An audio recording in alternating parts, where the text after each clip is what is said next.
Hello everyone, and welcome to our Wednesday class, our full body conditioning pause, work, replay. If you followed along for the last two classes, you know the drill. We're going to start off doing a warm-up together, both of us, and then I will be sending you off today for two different parts to our session. We have two different sweat conditioning circuits that you are going to work through. Today, it is quite important that you have that interval timer app set up, which can again either be on your phone, on your computer, on your tablet, something along those lines, as we will be following an interval style for both of these two circuits. In terms of equipment, we will be using, most important piece of equipment, our body, our mat, as well as our dumbbells.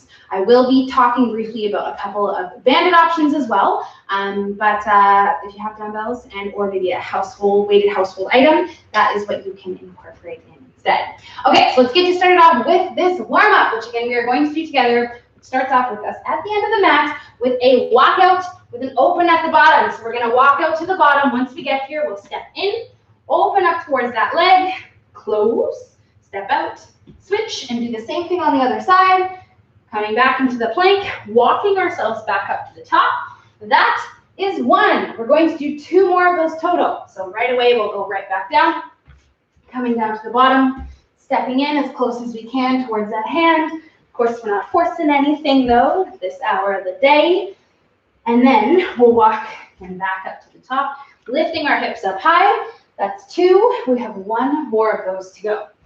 So last one here, maybe we can think about stepping in that foot a little bit closer towards that hand. Get switching to the other side. And then walking back up to the top. That is going to be our final and last one. And then take a couple deep breaths. Reach our arms above our head and work with these side bends. So we're trying to lengthen our spine, reach those arms up to the ceiling, going through 6 of these total, 3 per side. As we side bend, we're thinking about getting that nice stretch through that upper back. 6, that's our last one. Arms down by our sides. Going into the next one, which is a squat version. So we want to get ourselves into our squat stance, angle slightly out on our toes. We're going to touch the floor and then reach to the ceiling, 10 times total. Trying to get that blood flowing, moving through the front of our bodies. So again, we're sitting our butts down to 90 degrees, hands touch the floor, reach into the ceiling, raising the roof at the top through our 10 reps, which we have 5 more of. So we'll get down, sinking down to 90 degrees or maybe even a little bit below 90 degrees. Finishing up these 10, you guys have 2 more. Last one, and then we are headed down onto the floor for the next one, to a bird dog. So we want to get in our all 4 position, shoulders on the wrists, hips on the knees. We're going to lift up opposite arm, opposite leg, bring them back in, and then switch, alternating right side and left side, opposite sides, 20 reps total, 10 per side. Trying to get that whole back of the body fired up from our back of our shoulder blades, our glutes, our hamstrings, even a little bit of work happening in our lower back. We want to make sure that we're not rounding or arching our back, that we'll keep everything as tight and as still as possible. And again, working through 20 reps total. So we have 5 more to go here. Breathing through them. Exhaling as we lift that arm and leg up. Inhaling as we bring them back and move together. Last one. And then we are standing back up to the top for the next one. My phone on silent, which is going to be our opposite over body reach. So we want opposite hand, opposite foot, 10 of these total. Trying to keep that leg straight. By no means do we have to touch the foot, but we're going in that direction and trying to keep the leg as straight as possible, even if that means we're not kicking it as high. 10 of these, that is it. Now we're going to switch to 10 more, where we're reaching behind the back, adding in a bend to the knee, reaching that hand behind the body, opening up, stretching, feeling through the front of the hip, shoulders. 3, 2, 1. Hopefully you're feeling warm, because that concludes our warm-up. We're going to get you started on our first of 2 circuits. So both of these circuits are following the same time format. 60 seconds on, 20 seconds off. We have 4 rounds of 3 different exercises. So we're going to talk about these 3 movements. Then you're going to set your timer, press start, and work away for 4 rounds total. Each of these takes us 12 minutes to get through. And we will have a little bit of time in between each circuit, of course, because you're going to have to listen in and watch me explain the next 3 exercises. So let's start off with this first one. No equipment needed. Just our number 1 piece of equipment, our body, for these 3 movements. It's going to be starting off with our single leg burpees. So again, you'll have 1 minute on the clock where you're going to do as many of these as you can. Hands on the floor, we're going to step out, step in, and then drive our knee up. Same leg is going to go back out, in, and then opposite knee drives up. And that's going to be you for 1 minute. Following that minute, a bit of bounce of this work, you will have 20 seconds to sort of rest, regroup, breathe a little bit before we go into our second exercise, which is our side shuffle to jump. So we want to get ourselves into an athletic stance, hip width apart in the feet. We're going to side shuffle all the way across and then jump on each side.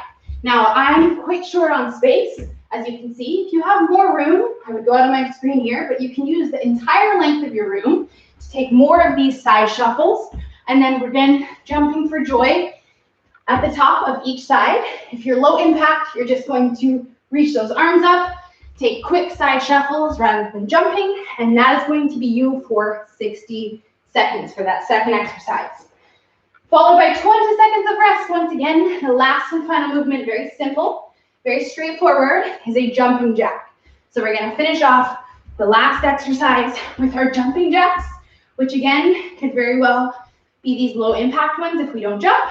1 minute, followed by the 20 seconds of rest. That would be 1 round. You are doing 4 rounds total. Okay? So, comprende? 60 seconds on, 20 seconds off, 1 leg burpees, side shuffle to jump, and then we have our jumping jacks, 4 sets total, and then you'll come on back here and listen in for part 2, which is following that same time format. So set your timer up, 1 minute on, 20 seconds off, pause this, and go get to work. I'll see you back here when you're done. Okay, all right, welcome back, my friends. We are here for part 2 of today's work, which is another conditioning circuit, which is the exact same format as we followed for the first one. 1 minute on, 20 seconds off, 3 exercises, although for these ones, we're going to be using dumbbells. Again, we have a banded option for one of these, which is the last one. First one we're going to work with is our thruster. So that's going to be squat to press, up over our head. 60 seconds where we try to exhale, use the momentum from our legs to help push these weights over our head for 1 minute. That's the first one. Second one, we want a dumbbell on the floor. We're going to be working with a bit of a new one. We've done lots of variations of this.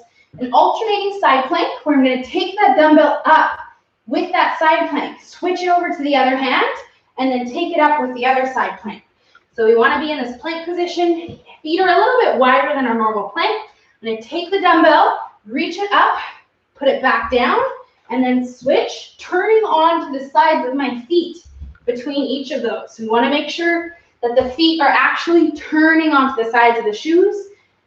60 seconds. You can very well not use a dumbbell. If you feel like your dumbbell is too heavy, then if you just don't have access to one, then just use your hands, reaching that hand up. This one that you just might want. That's our second one. Last and final one, we're using these dumbbells as reference points. So this is where you could potentially add in the bands, putting the bands down on the floor instead of the dumbbells. We have our lateral high knees. So we're on one side, opposite hand and knee are going to line up. 1, 2, 3. Through those dumbbells, trying to drive the knees up between each of those. We want to make sure we're watching our feet for safety reasons so that we don't accidentally step on a dumbbell, roll our ankle. It's a very bad experience. I've done it. You don't want to do it. So just take precautionary measures by watching your feet. 60 seconds. Once again, we are going to have 20 seconds of rest in between each of these. And 4 rounds is the number to be on this one as well. So that's going to be our second circuit. You know what to do, so go do it. Press pause, get it done, and then come on back in here for the very final part, which is going to be a little stretch circuit that we're going to go through. Okay, here we go. All right, welcome back, everyone. We are here for our last and final part, the stretch. The cool down first, and then the stretch. You're probably feeling very hot and heavy, so we're going to take this time right now, a minute or two. If you need a little bit longer, you can always press pause again on the video and just kind of take some more deep breaths, drink some water. But we want to feel sort of normal before we start these stretches. We don't want to feel like we're still huffing and puffing and struggling to breathe. So starting off the stretch is going to be for our calves because we do a lot of jumping around. So we're going to take that lunge position, lunge forward here, spend 30 seconds. You can either use your interval timer or just a running clock. 30 seconds stretching the calf. And then we're going to spend the next 30 seconds straightening out that front leg, getting that nice stretch through the back of the hamstring. This is our first one. Of course, we'll have to do this on both sides. So then we'll switch. 30 seconds with the calf, 30 seconds with the hamstring, and that is our first one. Second one we're going to do is for the upper body. We did lots of upper body stuff from the pushing up over our head to the planks and all that. So we'll reach behind our back, interlace our fingers, pull those arms and hands together, getting that nice stretch through the chest and the shoulders. If you can't quite get back here like this, you just put your hands on your hips and pull your elbows together and hold this here and breathe through it. Again, for that same count, 30 to 60 seconds. As we learned in those past sessions that we did, we're just going to do, one set at least upward to 3 or 4 sets total. And we know that if we even hold it for longer, 60 seconds, it's going to give us more benefit than those shorter 30-second holds. The last and final stretch is for the back of the shoulders, the upper back. We'll interlace the fingers, tuck the chin, and hold this here. And then we'll come up and over our head and give ourselves a nice overhead reach towards each side. So you can spend 60 seconds, 30 to 60, and just cycle between being in front, bending side to side, and moving through this stretch. And then, my friends, you are done. So that is it. Hopefully you feel good. And I will catch you guys tomorrow or next day for our upper body session. Okay, have a great day.